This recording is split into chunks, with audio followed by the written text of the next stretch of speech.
People say I'm OCD about how I color coordinate my closet. They say I'm OCD because I like my blues together here and my neutrals here.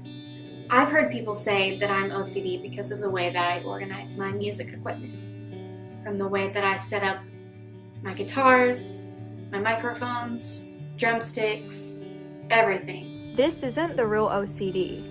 OCD is a real disease. It's a diagnosis. If I had OCD, I might not be able to leave this room for hours because I'd be rearranging and readjusting all my clothes.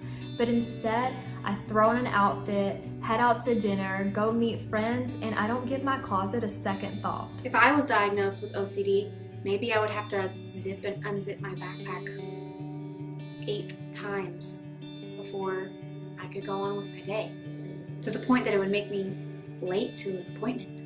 I've gone through life hearing people say they have OCD, thinking that what they really have is a preference. I'd hear it and think to myself, that's not OCD, I have the real OCD. Obsessive compulsive disorder, frequently called OCD, is a chronic and long-lasting mental illness in which a person has certain thoughts repeatedly called obsessions and feels the need to perform certain routines repeatedly called compulsions.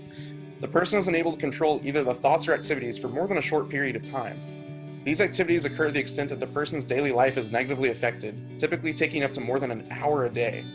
1 in 100 U.S. adults have OCD. Like any other disease or medical diagnosis, OCD needs to be treated. Treatment can include psychotherapy, such as cognitive behavioral therapy, medications, or deep TMS, a non-invasive treatment that's done wonders for me.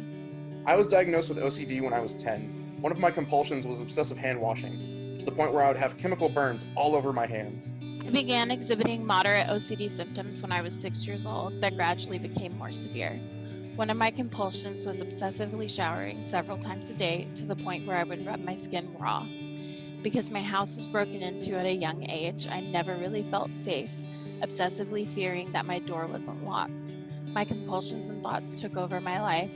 Deep TMS gave me my life back, and I want others to have their lives back too. So the next time you hear friends say, I'm so OCD or I have OCD, ask them, but do you really? As part of National OCD Awareness Week, help us raise awareness around what the real OCD looks like.